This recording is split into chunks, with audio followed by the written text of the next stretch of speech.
धड़ पाकिस्तान की जहाजें एंट्री मार गई सब भारत में, उसकी एयरफोर्स एंट्री कर दी। इतना भयानक हमला था, इतना भयानक कि भारत का एक भी सैनिक नहीं मरा। ये चांदपुरी साहब को ऐसा करना चाहिए, ये कोई वीडियो गेम खेल रहे हैं, मार के धज्जी उड़ा दिया। अरे पाकिस्तान बच्चा है, अपने बच्चा है, बिगड़ गया, आराम से मारिए। ऐसे एकदम धज्जी उड़ा दिए हैं बेचारा सबको। लाश को गिद्ध खा गए थे सब। हम लोग बोल रहे थे कि भैया हम गोली नहीं चलाएंगे, लाश लेके चल जाओ। हम नहीं जाएंगे, तुम लोग रेगिस्तान को कब्रिस्तान बना दिए हो। ध्यान से समझिए, जब भारत पाकिस्तान का विभाजन हुआ तो उसी समय पाकिस्तान दो भाग में था। एक इधर वाला जो एरिया है इसे हम लोग कहते थे पश्चिमी पाकिस्तान, जो मेन पाकिस्तान का एरिया है। और ये जो आज आप बांग्लादेश देख रहे हैं, ये बांग्लादेश नहीं था, बल्कि ये उस वक्त पूर्वी पाकिस्तान था। पूर्वी पाकिस्तान के लोग बंगाली भाषा को बोलते थे। पाकिस्तान के लोग इन लोगों को बड़ा भद्दे मजाक करके बोलते थे, कहते तुम लोग गधे हो, कुछ नहीं जानते हो, किसी काम लायक नहीं हो, यूजलेस हो लोग, तुम लोग छोटे हो, काले हो, मतलब उल्टा सीधा मजाक कर रहे थे। पश्चिमी पाकिस्तान के लोग इधर के लोगों को पसंद नहीं करते थे। हो गया नहले पे दाला 1970 में। 1970 में इस पूर्वी पाकिस्तान के शेख मुजीबुर रहमान चुनाव जीत गए और वो यहाँ के प्रधानमंत्री के पद के चुनाव जीत गए। अब यहाँ की आर्मी ने क्या किया, उनको शपथ ही नहीं दिला रहे थे। इसलिए 70 के चुनाव जीतने के बाद शेख मुजीबुर रहमान जब देखे कि ऐसा है तो उन्होंने अपना भाषण दिया 7 मार्च को और कहा कि अब हम इस पूर्वी पाकिस्तान को एक अलग देश बनाएंगे जिसका नाम रहेगा बांग्लादेश। इस भाषण की वजह से आर्मी ने, पाकिस्तान की आर्मी ने 25 मार्च 1971 को गिरफ्तार करके अब पश्चिमी पाकिस्तान में अरेस्ट करके बंदी बनाकर रख दिया और यहाँ पर जुल्म करना चालू कर दिया। कहाँ पर भाई, तो पूर्वी बंगाल में, पूर्वी पाकिस्तान में, पूर्वी बंगाल में नहीं, पूर्वी पाकिस्तान में इन्होंने जुल्म करना चालू कर दिया। शेख मुजीबुर रहमान के गिरफ्तारी के विरोध में यहाँ मुक्ति वाहिनी नाम कर एक विद्रोही गुट तैयार हो गया था। लेकिन पाकिस्तान के, पश्चिमी पाकिस्तान के लोगों ने इस पूर्वी पाकिस्तान पे इतना भयानक जुल्म किया कि इस पूर्वी पाकिस्तान में, इस पश्चिमी पाकिस्तान के लोगों ने यहाँ पर 30 लाख लोगों को कटवा दिया। 30 लाख लोगों को कटवा दिया। 4 लाख महिलाओं का बलात्कार कर दिया। अपने देश के 4 लाख औरतों का रेप किया यहाँ पे। इतना भयानक वो दृश्य है कि अगर हम उसको YouTube पे दिखा देंगे ना तो YouTube हमारे ऊपर क्लेम करेगा, भैया आप ये सब इतने भयानक दृश्य नहीं दिखा सकते। आप अंदाजा लगाइए इनकी क्रूरता का। ये अपने देश पर इतना भयानक जुल्म कर रहे हैं। इतना भयानक जुल्म किया इन लोगों ने कि शेख मुजीबुर रहमान की गिरफ्तारी के बाद इस जुल्म का नतीजा ये हुआ कि अप्रैल 1971 तक भारत में यहाँ से लोग भाग के आ गए कि भैया हम जिंदा रहेंगे तब तो। और यहाँ 10 लाख लोग भारत में आ गए शरण लेने कि भैया हमको बचाइए। तो इंदिरा गांधी जानती थी कि जब तक यहाँ शांति नहीं होगा तब तक ये लोग वापस नहीं जा सकते थे। और शांति का एक ही था कि यहाँ पे घुस के इनको मारा जाए ताकि ये पश्चिमी पाकिस्तान वाले लोग यहाँ पर सुधर सके। तो इंदिरा गांधी ने इसके लिए बात की जनरल फील्ड मार्शल मानेकशॉ से। उन्होंने सेना प्रमुख मानेकशॉ से कहा, सैम मानेकशॉ से, कि आप अभी युद्ध कीजिए, हम आदेश देते हैं आप अभी युद्ध कीजिए बांग्लादेश पे, हम अपने पड़ोसियों को इस तरह मरते नहीं छोड़ेंगे, आप इस पे हमला कीजिए। उस समय ये पूर्वी पाकिस्तान था। मानेकशॉ ने कहा कि ना हम हमला नहीं करेंगे। कही अरे क्यों? कहा कि आप महीना देख रही हैं, अप्रैल का महीना है। अप्रैल के महीने का मतलब बरसात का दिन सर पे है और बरसात के समय पूरब का हाल क्या होता है, एकदम भयानक बाढ़ आ जाती है। और उन्होंने एग्जाम्पल भी दिया कि सिकंदर की फौज भी हाथी लेके आई थी और कीचड़ में फंस गई थी कि अगर यहाँ हम लड़ जाते हैं तो यहाँ बरसात रहेगा, हम यहाँ उलझ जाएंगे, ये एरिया सूखा रहेगा, चाइना का ऊपर से एरिया सूखा रहेगा, ये हमला कर देंगे, हमको 3 ओर से लड़ाई लड़ना पड़ेगा। मानेकशॉ ने इंदिरा गांधी से कहा कि आप 2-3 काम कर लीजिए। कब तक के लिए? कि नवंबर तक हम लोग युद्ध नहीं करेंगे, लेकिन अप्रैल से नवंबर के बीच में हम अपने सैनिकों को इस एरिया में लड़ने के लिए ट्रेनिंग दे सकते हैं। मुक्ति वाहिनी, उसको हम ट्रेनिंग दे सकते हैं। और इसी में 1971 में हमारी जो थी भारत और रूस की एक समझौता पर हस्ताक्षर हो गया। अब हम लोगों ने पाकिस्तान को एक बारूद के ढेर पर बैठा दिया था। इंतजार था तो इस बात का कि उस बारूद में एक चिंगारी की और पाकिस्तान तबाह हो जाता। इत्तेफाक देखिए, उस बारूद के ढेर पर खुद चिंगारी जलाई पाकिस्तान ने। कैसे? तो समझिए कैसे। हम लोग का था कि इधर हम लोग ऑफेंसिव हो जाएंगे, मतलब इधर भयानक हमलावर हो जाएंगे, और इधर हम लोग डिफेंसिव रहेंगे, मतलब इधर कम हमला करेंगे, ताकि हम लोग का मेन मकसद पाकिस्तान से युद्ध नहीं था। हमारा मेन मकसद था हमारे अपने बांग्लादेशी भाइयों पर जो जुल्म हो रहा था, जो उनकी बहनों को रेप हो रहा था, इतना भयानक किया था वहां पर पाकिस्तानियों ने कि बाप के सामने बेटी का रेप करते थे, और उसके बाद बाप को मार के कहते थे तू भी रेप कर। इतना मतलब मानवता पूरी खत्म कर दिया गया वहां पर। तो भारत ने कहा कि इधर हम डिफेंसिव रहेंगे। पाकिस्तान को यह खबर लग गई कि भारत ना इधर कमजोर है। अरे भैया, इधर हम कमजोर थोड़ी हैं, इधर कम सैनिक रखे हैं और इधर हम भयानक रखे हैं, तो इसका मतलब ये थोड़ी है कि हम कमजोर हो जाएंगे। भैया कहा जाता है ना कि सोनार के घर का कचड़ा भी बनिया के बादाम से महंगा बिकता है। देखिए, हम लोग ठंडी का इंतजार ही कर रहे थे कि पाकिस्तान ने गलती कर दिया। उसने 3 दिसंबर को अचानक हमला कर दिया श्रीनगर पे, पठानकोट पर, चंडीगढ़ पर, यहाँ पर आगरा हवाई अड्डे पर तबातोड़ हमला कर दिया। एयरफोर्स का इतना भयानक हमला पाकिस्तान का भारत पर हुआ कि भारत देखते रह गया। धड़ पाकिस्तान की जहाजें एंट्री मार गई सब भारत में, उसकी एयरफोर्स एंट्री कर दी। इतना भयानक हमला था, इतना भयानक कि भारत का एक भी सैनिक नहीं मरा। समझ रहे ना कितना भयानक हमला था। अरे भाई, आप यहाँ पर घुस जाएंगे हमारे देश में तो क्या हो जाएगा भैया? मूस मोटैया लोढ़ा हुईन, हाथी घोड़ा थोड़े हुईन। भारत तो इसी का इंतजार कर रहा था। देहात में कहावत कहा जाता है कि रोए के रानी तले अखिए खुदा गई। भैया, हम प्लाने कर रहे थे कि हमला करने के लिए कि आप हमारे पे हमला करिए दीजिए। अब विश्व का भी दबाव नहीं आएगा हमारे ऊपर कि भैया हमला तो आपने किया है, अब हम लोग छोड़ेंगे नहीं। भारत एकदम दृढ़ निश्चय कर लिया। इसी बीच पाकिस्तान को एक खतरनाक खबर लग गई। क्या थी खबर भाई? तो देखिए, पाकिस्तान को खबर लगी कि भारत की ज़्यादातर फौज इस पूर्वी पाकिस्तान की ओर डिप्लॉयड है, और यहाँ राजस्थान के जैसलमेर जिला में एक जगह है लोंगेवाला। उस लोंगेवाला में केवल और केवल 120 फौजी हैं, और अगर पाकिस्तान ने सोचा कि 120 फौजियों को हम रातों रात मार देते हैं तो उस समय एयरफोर्स रात में लड़ाई नहीं कर सकती थी, इसलिए इन्होंने लोंगेवाला में एंट्री मार दी। पूरी भयानक टैंक लेकर, फौज लेकर, इन्फेंट्री लेकर, और उसको वो लोग लोंगेवाला में घुसने के लिए चल दिए। और लोंगेवाला में भारत के पास केवल 120 सिपाही थे, केवल 120, और उन पर वो हजारों की संख्या में टूट पड़े। लेकिन घबराना नहीं चाहिए, क्योंकि चींटियां तादाद में कितनी भी क्यों ना हो जाए, गन्ना घसीट के नहीं ले जा सकती हैं। लोंगेवाला में जो ड्यूटी थी उस समय कुलदीप सिंह चांदपुरी जी का। कुलदीप सिंह चांदपुरी सरदार हैं, आप देखे होंगे बॉर्डर मूवी में इनका रोल सनी देओल ने किया है। अब ये कुलदीप सिंह, ये भैया पंजाबी सिख, अब ये लोग 1.25 लाख से नीचे कुछ सोचते ही नहीं है। चिड़िया नू में बाज लड़ावा, गिद्दड़ नू में शेर बनावा, और 1.25 लाख नू एक लड़ावा, तब गोविंद सिंह नाम रखावा। खबर आया कि आपसे जो लड़ने आ रहे हैं ना पाकिस्तान की ओर से, वो ब्रिगेडियर तारिक मीर आ रहा है। उसके पास टैंक है, 2800 फौज है, बहुत ही तेज रफ्तार से आ रहा है। आपके पास केवल 120 जवान है कुलदीप सिंह, आप पीछे हट जाइए, आप पीछे हट जाइए, क्योंकि आपको हम ना, आप बहादुर हैं इसमें नो डाउट, लेकिन आप कैसे लड़िएगा उतनी भयानक फौज के पास से? यहाँ उन्होंने कहा खालसा सिख है, नहीं हट सकते हम दिखा देंगे कि हम 120 भी उन पर क्या पड़ेंगे, भारी पड़ेंगे। इनके पास ना ही टैंक को उड़ाने के लिए कोई संसाधन थे, टैंक को मारने के लिए एक जीप पर लगा हुआ छोटा सा तोप था, और इनके पास 3 ठो माइंस लगे थे। माइंस समझते हैं आप लोग? टैंक जो होता है ना बम, उसको उड़ाने के लिए माइंस लगाए जाते हैं। तो देखिए ध्यान से, ये है माइंस, ये माइंस होते हैं। इस पर अगर टैंक चढ़ता है ना तो टैंक ब्लास्ट कर जाता है। तब इन्होंने दिमाग लगाया। इन्होंने क्या किया, जो खाली रेगिस्तान था ना उसमें ना आगे की ओर 3 ठो ओरिजिनल माइंस को लगा दिया, और जो खाना खाने वाला टिफिन होता है ना 4 खंदे वाला, इसे, उस टिफिन को इन लोगों ने रातों रात ना बिछा दिया ऐसे लाइन से। देखिए लाइन से पाकिस्तान की टैंक आई तो शुरुआत में तो भैया ओरिजिनल माइंस था, धड़ाम से लगा, पाकिस्तान की टैंक उड़ गई। पाकिस्तान का एक टैंक उड़ा, फिर दूसरा उड़ा, तीसरा उड़ा, पाकिस्तानी एकदम डर गए सब। ब्रिगेडियर तारिक मीर कहें कि भैया यहाँ तो माइंस लगा के रखा है इन लोगों ने, एक काम करो इंजीनियरों को बुलाओ, पूरा माइंस निकालो। अब ब्रिगेडियर जो हमारे मेजर कुलदीप सिंह थे, ये जानते थे कि बाबू अगर हम तुमको रात भर रोक दिए ना तो सुबह हमारी एयरफोर्स आएगी, तुमको जिंदा नहीं छोड़ेगी। इसलिए इन्होंने पूरा टिफिन बिछाया था।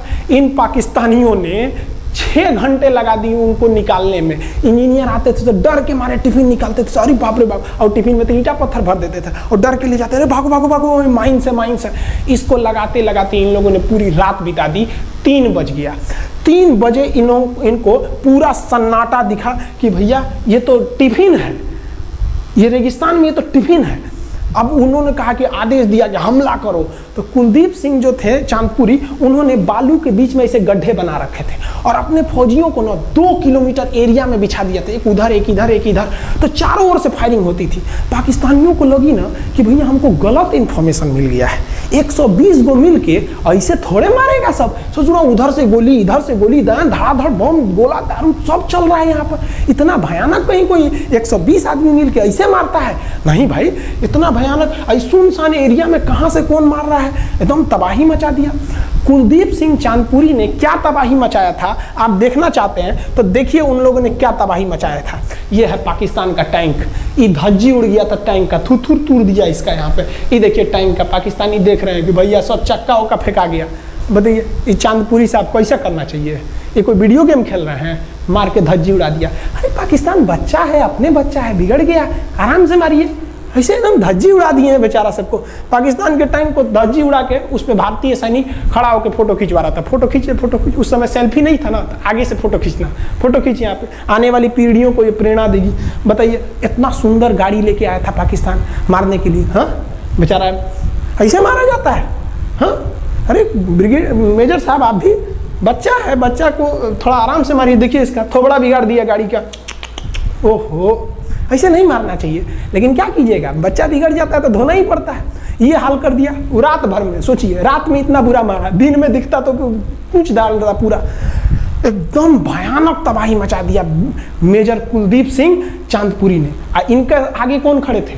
ब्रिगेडियर पाकिस्तान के ब्रिगेडियर साहब को कहने लगी भैया ये तो बहुत बुरा मार रहा है सब।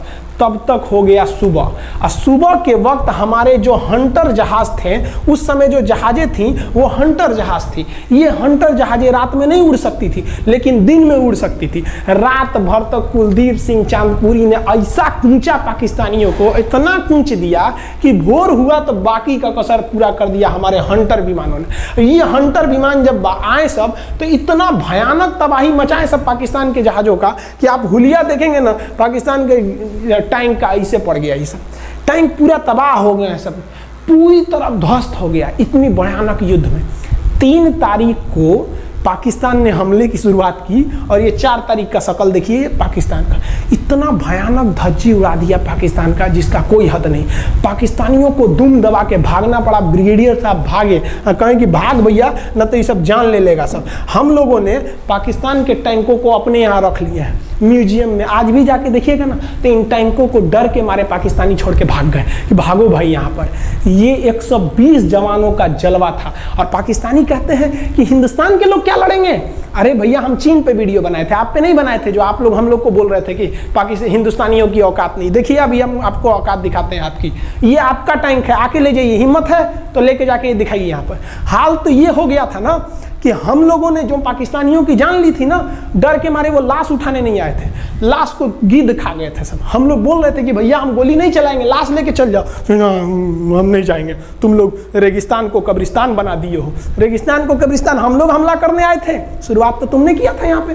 तो ये गिद्ध खाए थे सब, सफाई उफाई का काम ये किए थे सब। अब पाकिस्तान हम लोग को धमकी देता है। आज भी वो नहीं सुधरे हैं। आज भी हमने जो चाइना पे वीडियो बनाया था उस पर वो हमको धमकी देता है कि भारत की आर्मी कुछ नहीं कर सकती। अरे भैया आप सोचिएगा भी मत, अभी के समय में तो मत सोचिएगा। जानते हैं क्यों? देख लीजिए इधर अभी कौन बैठा है भारत में, समझ में आ रहा है? आप लोग तो पहले पाकिस्तान वाले लोग इस बात पर रिसर्च कीजिए कि इनमें ज़्यादा खतरनाक कौन है आपके लिए। हमको तो यही ज़्यादा खतरनाक लगते हैं भाई, समझ में आया आप लोग को? तो अभी देखिए ध्यान से, यहाँ पर पाकिस्तान ने जो हार हुई थी लोंगेवाला में, ये हार में पाकिस्तान की तो कमर टूटी और पाकिस्तान का पूरा मनोबल टूट गया कि ससुरा 120 गो मिल के ऐसे कैसे धो दिया सब। बताइए इतना भयानक धो जाता है। तो ये शुरुआत तो इन्होंने किया 3 तारीख को, 4 तारीख को हमने धो दिया। अब बचा नेवी कही कि भैया आर्मी को मौका दिए, एयरफोर्स को मौका दिए। रात में आर्मी धोई, सुबह में एयरफोर्स धोई, हम नहीं धोएंगे क्या? हम भी धोएंगे। नेवी कब पहुंची? 5 दिसंबर 1971 को कराची पहुंच गए। और कराची में जब पहुंची ना तो कराची को तबाह कर दिया। इतना भयानक बम्बार्डमेंट किया कराची पर कि कई दिन तक कराची बंदरगाह पर आग लगा था।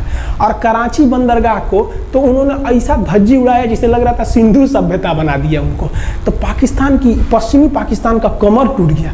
पाकिस्तान वालों ने कहा कि ससुरा सब बोल रहा था कि हम इधर डिफेंसिव है, यानी ज्यादा हमला नहीं करेंगे, ज्यादा हमला इधर करेंगे। ससुरा इधर कैसे मार रहा होगा सब, अभी इधर भी बताते हैं कैसे मारा सब। ये कराची पहुंच गया। आप देखेंगे क्या हाल किया था सब कराची पे। कराची में जब मारा गया था ना इन पाकिस्तानियों को, तो ये पाकिस्तानी भाग गए थे सब ग्वादर में। ये ग्वादर भाग गए। अभी इनसे ग्वादर भी जाने वाला है, पूरा राज्य चला जाएगा इनसे, बलूचिस्तान। छुप के गए थे लोग ग्वादर बंदरगाह पे। अगर हम झूठ बोल रहे हो तो आप खुद पता कीजिएगा अपने यहाँ के इतिहास में भाई। हिंदुस्तान ये ग्वादर बंदरगाह पे छुप गए थे सब। आप देखिए कराची का क्या हाल हुआ था उस समय। हमारे एयर नेवी ने क्या हाल किया था। पाकिस्तान का जितना जहाज बस मिल जाए कि भैया ये जहाज किसका है, तो भैया जब पता चले कि भैया ये जहाज पाकिस्तान का है, ये हाल हो जा रहा था जहाज का। यहाँ देख लीजिए इनका पूरा ध्वस्त का। भैया ऐसे मारा जाता है? हाँ, अरे भाई बच्चा को बच्चा की तरह मारना चाहिए। इंडिया की नेवी ने भी हद कर दिया। बताइए इस तरह मारा जाता है? हाँ, यहाँ देख लीजिए पूरा का पूरा धज्जी उड़ा दिया इन लोगों को। अरे भाई बच्चा है, बिगड़ गया है तो थोड़ा सा आराम से ना मारिएगा। कि देख रहे हैं इस तरह से मारा पूरा पाकिस्तान के। कराची बंदरगाह उड़ गया। तो पाकिस्तान का तो इधर से तो पूरा का पूरा धज्जी उड़ा दिया। अभी शुरुआत हुई युद्ध के केवल 2 दिन हुए हैं। आप दिल थाम के रखिए, अभी युद्ध लंबा चलने वाला है। 3 दिसंबर को स्टार्ट किए, 4 दिसंबर को हम लोग लोंगेवाला धो दिए, अब 5 दिसंबर को कराची। अब पाकिस्तान ने ना भारतीयों को तबाह करने के लिए भारत का सबसे खतरनाक जहाज था INS विक्रांत। INS विक्रांत को बर्बाद करने के लिए ना इसने यहाँ से भेज दिया INS PNS गाजी को। गाजी एक पनडुब्बी थी, उसको आदेश दिया गया कि जाके मार के आओ। किसको? विक्रांत को। क्योंकि अगर विक्रांत जहाज डूब जाता तो वाकई उस समय हमको युद्ध जीतने में बहुत दिक्कत आ जाती। तो ये गाजी कैसे डूबा, इसको हम लोग एगो खराब जहाज से मार दिए। तो अब इधर समझते हैं कि जब उधर इतना भयानक धोए तो इधर कितना बुरा धोए होंगे, इसको बारे में हम लोग समझते हैं। भारतीय सेना अब पूरब की ओर क्या क्या काम की, इसको ध्यान से समझिए। ये मुक्ति वाहिनी जो थी बांग्लादेश की, वो अंदर ही पाकिस्तानी फौजियों को मार रही थी गली कुची में दौड़ा दौड़ा के। क्योंकि इन पाकिस्तानी फौजियों ने वहां पर रेप किया, मर्डर किया। और इनका साथ दे रही थी इधर से हमारी इंडियन आर्मी और ऊपर से हमारा एयरफोर्स। ये तबाह कर दिए थे, इनको भागने के लिए भी जगह नहीं था। और इसी में इनका सबसे बड़ा सरदर्द बन गया था इंडियन नेवी। क्योंकि इनको जो मदद थी, देखिए ये पूर्वी पाकिस्तान है, इनको मदद जब भी मिलेगी तो इधर से ही मिलेगा। अब बताइए यहाँ से तो कोई जाएगा नहीं, बेवकूफ़ भी नहीं होगा जो इधर से मदद करने जाएगा। रास्ते में ही एयरफोर्स मार के गिरा देती थी, ट्रक वगैरह जाएगा नहीं। तो नेवी से ये इन लोग मदद देते थे। भैया यहाँ पे जो इनके फौजी लड़ रहे थे उनको खाना पीना भी खत्म हो गया था। अब इनको बर्बाद कर दिया भारत। INS विक्रांत। INS विक्रांत उस समय का बहुत बड़ा जहाज था इस साउथ एशिया के देशों का। और यहाँ से उस इतना बड़ा जहाज था कि उसके ऊपर से लड़ाकू जहाजें उड़ती थी। वो एयरफोर्स यहाँ से भी बम मारता था, मिसाइलें मारता था, ऊपर से लड़ाकू जहाजें और हेलीकॉप्टर छोड़ देता था, जो ताकि मुक्ति वाहिनी को कोई दिक्कत ना है। मुक्ति वाहिनी मारती थी और आर्मी पूरी तरह से उसने यहाँ से हमारा विक्रांत ने चटगांव बंदरगाह को तबाह कर दिया। अब बांग्लादेश का देखिएगा वर्तमान में, उस समय तो पूर्वी पाकिस्तान था, ये चटगांव उस समय पाकिस्तानी आर्मी नेवी का एक बहुत बड़ा केंद्र था। इधर हम लोग ने उड़ा दिया कराची, इधर उड़ा दिया हम लोग ने चटगांव। अब मुक्ति वाहिनी को कोई खास दिक्कत नहीं आ रहा था। अब पाकिस्तान ने कहा कि हर हाल में इस विक्रांत को बर्बाद करो। देखिए ये विक्रांत है, विक्रांत जहाज जो था इस पे से इसके ऊपर देखिए आपको लड़ाकू जहाजें दिखेंगी। PNS गाजी को क्या आदेश दिया गया था भाई कि तुमको जाना है और इस विक्रांत को बंगाल की खाड़ी में जाने के बाद इसी में डुबा देना है। अब पाकिस्तान वालों का इतना दिन तो अच्छा था नहीं। भारतीय खुफिया एजेंसी को पता चल गया कि पाकिस्तान की पनडुब्बी वो समुद्र के अंदर अंदर चलती है, उसको साइलेंट किलर कहा जाता है। पाकिस्तान की पनडुब्बी चल दी है पश्चिमी पाकिस्तान से बंगाल की खाड़ी की ओर। ये अरब सागर से बंगाल की खाड़ी की ओर चल दिया। अब विक्रांत को बचाना हर हाल में जरूरी था, इसलिए हम लोग विक्रांत को छुपा दिए, मतलब थोड़ा सेफ्टी दे के रखने लगे। और इस PNS गाजी जो था, PNS गाजी को देखेंगे, PNS का मतलब था पाकिस्तानी नेवल शिप, PNS गाजी, ये मारने आ गया किसको? विक्रांत को। इस PNS गाजी को अगर कोई मार के डुबा सकता था तो वो था INS राजपूत। लेकिन ये जो INS राजपूत आप इमेज में देख रहे हैं, ये उस समय समस्या क्या था इस INS राजपूत के साथ, क्योंकि इसके इंजन में कुछ खराबी आ गई थी और ये बिगड़ गया था। और बिगड़ के इसको विशाखापट्टनम पे बनाया जा रहा था, रिपेयर किया जा रहा था, इंजन ही गड़बड़ हो गया था। तो भारतीयों का यहीं पे दिमाग काम आया। भारतीयों ने सोचा क्यों ना हम पीएनएस गाजी को खुद बुला के लाएं, कहां पर, विशाखापट्टनम पे। तो लोगों ने कहा कि भैया ये आएगा विशाखापट्टनम में, क्या आईएनएस राजपूत हमको मार दो। तो कहा कि नहीं, देखिए कैसे आएगा। भारतीयों को पता था कि हिंदुस्तान में पाकिस्तानियों के कुछ ना कुछ जासूस होंगे और वो पाकिस्तान को पल पल की खबर दे रहे होंगे। भारतीयों ने क्या किया, आईएनएस विक्रांत के जितने भी अधिकारी थे उनसे कहा कि आप लोग अपने अपने घर फ़ोन कीजिए कि हम विशाखापट्टनम आ रहे हैं, तुम लोग हमको छुट्टी मिला है, विशाखापट्टनम में 10 दिन रुकेंगे, हमारे लिए तुम लोग खाना पीना अच्छा से बनाओ। लड़कों से उन लोगों को खबर खिला दिया। विशाखापट्टनम में जितने मछुआरे थे उनको कहा गया कि आप लोग हट जाइए, बहुत बड़ा जहाज आने वाला है, बहुत बड़ा जहाज विक्रांत आ रहा है, यहाँ पे आप लोग खाली कर दीजिए, आईएनएस विक्रांत आ रहा है। यहाँ पर क्या किया गया, ऑर्डर दिया गया, बहुत सारे फल सब्जी अंडा ब्रेड, कि भैया ये इतने बड़े जहाज के लिए जा रहा है, 6 महीने का खाना चाहिए। ये खबर आग की तरह फैल गई पाकिस्तानियों को। अब पाकिस्तान में खबर लग गई कि भैया आईएनएस विक्रांत यहाँ नहीं है, आईएनएस विक्रांत विशाखापट्टनम पे है। अरे बकलोलवा, विशाखापट्टनम पर पीएनएस गाजी की मौत यमराज इंतजार कर रहा था, आईएनएस राजपूत। ये गधा जो था पीएनएस गाजी, ये मुड़ गया किधर की ओर, विशाखापट्टनम की ओर। और विशाखापट्टनम पर चुपचाप शांति से खड़ा हुआ जहाज आईएनएस राजपूत इंतजार कर रहा था। तो पानी के अंदर अंदर आओ, ये अभी बाहर निकला हुआ है, पानी के अंदर रहती है। और आईएनएस राजपूत देखा कि ये आ रहे हैं, वो आईएनएस राजपूत को मारता कि इससे पहले ही आईएनएस राजपूत मार के तबाह कर दिया पीएनएस गाजी को। पीएनएस गाजी पर को डूबने के बाद पाकिस्तान को बहुत बड़ा सदमा लग गया। पाकिस्तान को यह एहसास हो गया कि अब हम कभी नहीं जीत सकते हैं, क्योंकि ये पीएनएस गाजी अमेरिका से खरीदा हुआ एक बहुत ही शक्तिशाली पनडुब्बी थी जिसे कोई डुबा नहीं सकता था। और हम लोगों ने उसको इस जहाज से डुबाया जो जहाज खराब हो चुका था, जिसका इंजन खराब था। भारतीय सेना का मोराल पूरे 7वें आसमान पर था और पाकिस्तानी दिन पर दिन बर्बाद हो रहे थे।